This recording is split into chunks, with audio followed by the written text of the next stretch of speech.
Bitcoin did not just fall on Friday, it got flushed. That is the difference almost everyone missed. One sharp move lower, one wave of panic, one flood of red candles, and suddenly people started screaming trend reversal. They started calling for the bull run to be over. They started acting like one ugly session erased the entire structure of the market. That reaction is exactly how weak hands get separated from strong hands. Because what happened on Friday was not the clean beginning of a sustained breakdown. It was the market punishing leverage, shaking out late longs, and forcing emotional traders to dump positions into fear. And if you only watched the red candles without understanding the mechanics underneath them, you saw chaos where the data shows a very different story. Bitcoin was pressing towards 70,000. Momentum was building. Altcoins were catching fire.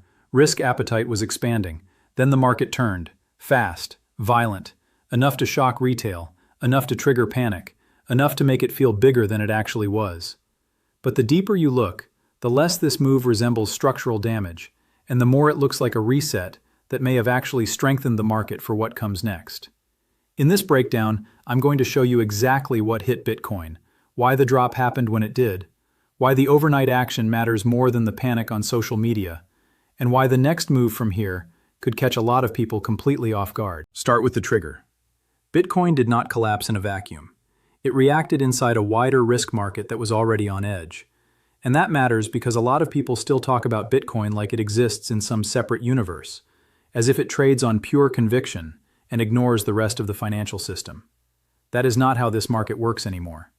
Bitcoin today trades inside the global liquidity machine. It reacts to macro pressure.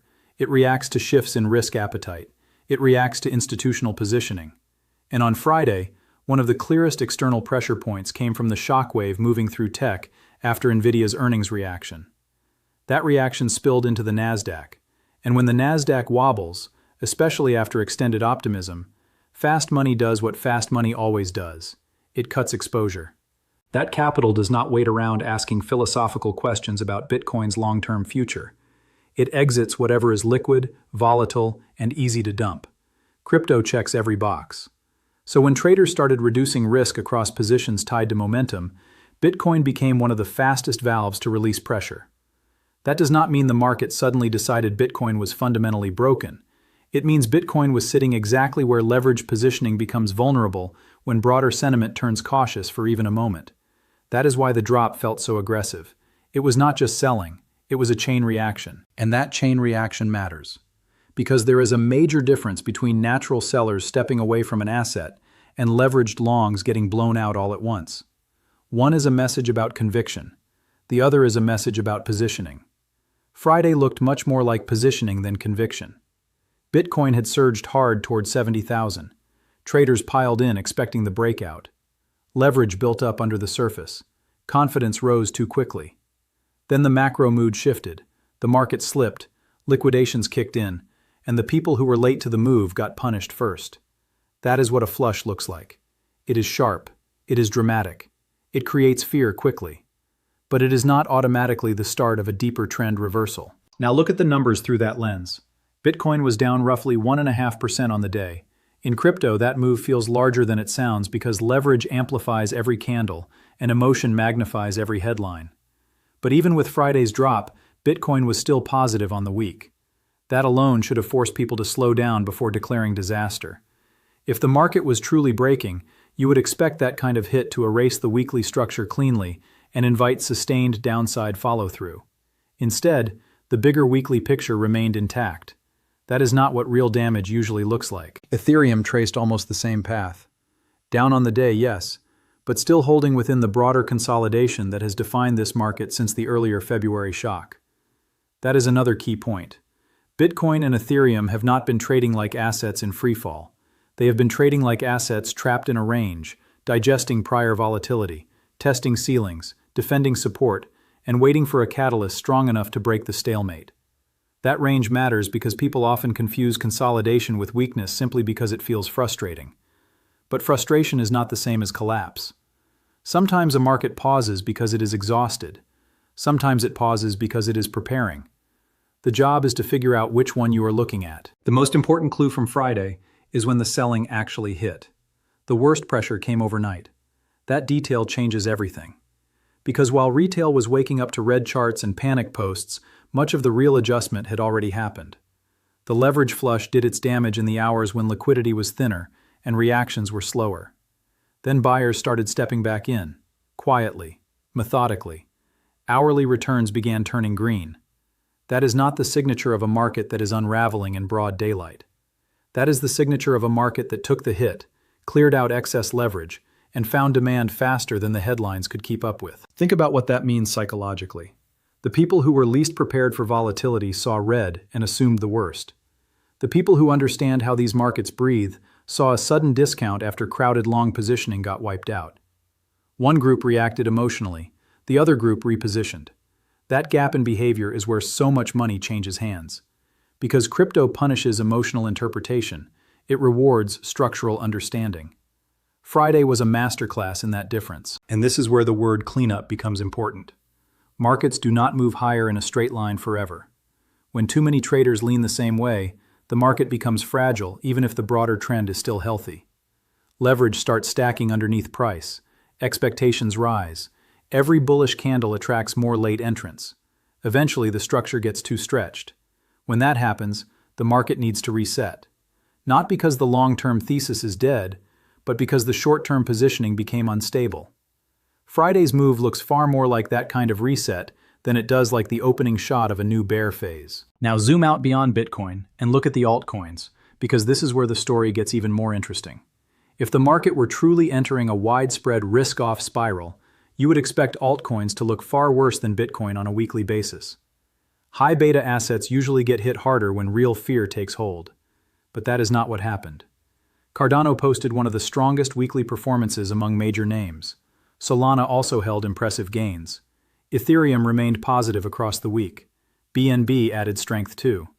Those are not the footprints of a market where risk appetite vanished.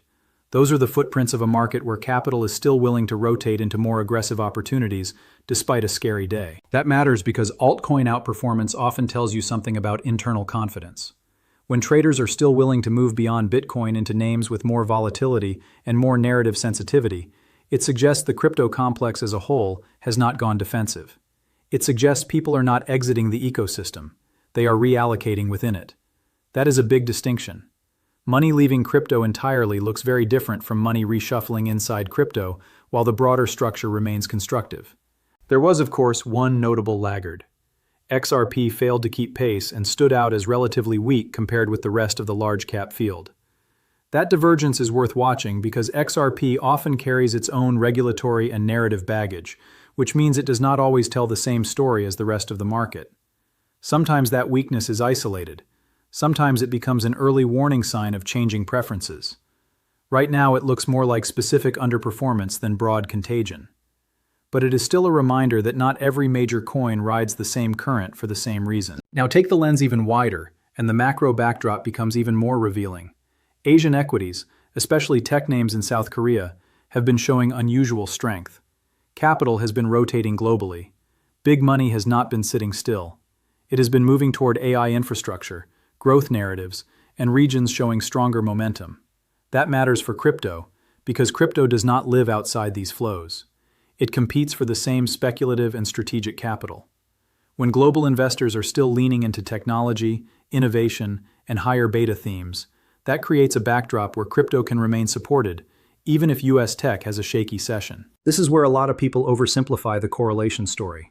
Yes, Bitcoin has been trading closely with the Nasdaq, but correlations are not laws of nature. They shift, they tighten, they loosen. If capital continues rotating away from specific pockets of US tech, while global growth and innovation narratives remain alive elsewhere, Bitcoin's relationship with equities may evolve. It may start reacting less like a pure shadow of American tech, and more like a barometer of global liquidity and risk appetite. That shift would matter enormously. Not because it guarantees upside, but because it would change how this market absorbs macro shocks. Meanwhile, Bitcoin itself remains stuck inside the same broad zone that has defined trading since the early February break. The top end, near 70,000, keeps attracting sellers. The lower region in the mid to high 60s keeps finding buyers. This is classic compression. And compression can be deceptive because it creates boredom right before it creates violence. Traders get lulled into thinking nothing is happening, Then the range resolves, and everyone suddenly realizes the quiet period was the setup, not the story. So what breaks that range? One thing above all else: consistent new demand. Not recycled money rotating from one pocket of crypto to another. Not temporary momentum chasing. Not fragile leverage piling in for a breakout scalp. Real demand. Fresh capital. Buyers who were not already in the trade deciding they want exposure here. That could come from institutions. It could come from macro relief. It could come from regulatory clarity. It could come from renewed retail enthusiasm if price regains momentum and pulls attention back in. But without that new demand, the market keeps doing what it has been doing. It churns. It flushes leverage. It tests both ends of the range. It frustrates everyone who wants certainty. That is why Friday should not be read in isolation. It has to be read as part of the broader sequence. Bitcoin ran hot into resistance. Leverage accumulated. Macro nerves rose. The market flushed weak positioning. Buyers reappeared. The weekly structure survived. Altcoins stayed broadly healthy. The range remained intact. Put all of that together and the message becomes much more nuanced than the words crash or reversal suggest. In fact, one of the biggest mistakes traders make is using dramatic language to describe what is often just normal market maintenance. And this is where the real signal begins to emerge. First, Bitcoin absorbed a macro-driven flush and still held the weekly frame. That shows resilience. Second, the overnight recovery indicates dip demand exists at current levels. Third, altcoin strength suggests internal crypto risk appetite remains alive. Fourth, the selling looked more like leveraged liquidation than broad distribution from strong hands. Those are not trivial observations. Together, they create a picture of a market under pressure, yes, but not one that is obviously rolled over. That does not mean upside is guaranteed. It does not mean the market cannot break lower next week. It does not mean every dip should be treated like a gift. Markets do not owe anyone a clean breakout just because the data looks better beneath the surface than the panic suggests. Another flush can happen. Macro can worsen.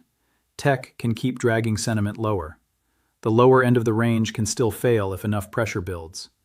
Anyone telling you certainty exists here is selling emotion, not analysis. But uncertainty cuts both ways. The same crowd calling Friday the start of a major reversal could be trapped just as easily if the market reclaims momentum and pushes back toward the top of the range. That is what makes this phase so dangerous for emotional traders. Every move feels like confirmation of a bigger story that might not actually exist yet. One red candle becomes the end. One green bounce becomes the moonshot. The market stays range-bound while people keep narrating extremes. That is how noise takes over. So, what should actually matter from here? Start with 70,000. That level has become the ceiling everyone can see. A clean break above it with real follow-through and real volume would change the tone of this market fast. It would signal that the range has finally resolved upward, and that demand is strong enough to overpower the repeated rejection zone. On the downside, the lower edge of this structure matters just as much. Lose that area decisively, and the leverage flush narrative starts giving way to something more serious. Not because one level has mystical power, but because repeated failure at both ends eventually stops being consolidation and starts becoming direction. Then watch altcoin relative strength. If altcoins continue outperforming Bitcoin during volatility, that tells you risk appetite inside crypto remains healthy. If that flips hard and capital starts hiding in Bitcoin while high beta names bleed, the internal message changes. That kind of shift often shows up before people fully appreciate what it means. The same goes for leverage. After a flush, the market usually becomes cleaner. But leverage always tries to rebuild. It creeps back in with every bounce, every tweet, every breakout attempt. When it gets too crowded again, the market punishes it again. That cycle keeps repeating until fresh demand overwhelms the instability or broader weakness breaks the structure. And keep watching the macro link. If Bitcoin keeps moving tick for tick with the Nasdaq, then broad equity mood will continue to dominate short-term crypto direction. But if Bitcoin begins holding up better on weak equity sessions, that would be one of the most important tells in the entire market. It would suggest maturity. It would suggest independent sponsorship. It would suggest crypto is beginning to absorb macro shocks without simply echoing them. That kind of behavior does not happen overnight, but when it starts, people usually notice too late. So was Friday a trend reversal or just a leverage flush? Based on the structure, the recovery, the weekly picture, and the behavior across the rest of the market, it looks much more like a flush than a confirmed reversal. It looks like a violent cleanup inside an unresolved range, not a clean breakdown into a new bearish phase. That conclusion is not built on hope. It is built on where the selling happened, how the market responded, what held up afterward, and what did not break. The bigger lesson is even more important than the answer itself. In this market, the first interpretation is often the wrong one. The loudest reaction is often the least useful one. Friday scared people because it moved fast and looked ugly. But speed and ugliness alone do not define the meaning of a move. Structure does. Follow-through does. Relative strength does. Recovery does. If you learn to read those things instead of chasing the emotion of the moment, you stop behaving like exit liquidity for people who understand the game better than you do. And now the real question becomes what happens next. Does Bitcoin turn this reset into a stronger push toward 70,000 and beyond? Does the range drag on long enough to frustrate everyone before resolving? Does leverage rebuild just in time for another purge? Or does macro pressure finally push the whole structure into a genuine break lower? Those answers are not fully visible yet, but the market just gave you a clue, a very important one. It showed you that when panic hit, buyers did not disappear. They stepped in, quietly, early, before most people even understood what had happened. That is not nothing. That is the kind of detail that matters most right before the next big move. So here is the takeaway. Do not let one violent session do your thinking for you. Do not confuse liquidation with collapse. Do not assume red candles tell the whole truth. This market just reminded everyone that price can look weak while structure stays intact. It reminded everyone that leverage can get destroyed without the trend being destroyed And it reminded everyone that the crowd usually notices the flush only after the stronger hands have already started repositioning. Was Friday the beginning of something worse, or was it the market clearing the runway for the next leg? That answer is going to define the next chapter, and when it finally becomes obvious to everyone, the best part of the move may already be gone. Drop your view in the comments. Was this a real warning sign, or just another leverage wipeout dressed up as disaster? And if you want more market breakdowns with no fluff, no wasted time, and no panic-driven noise, subscribe now and stay close.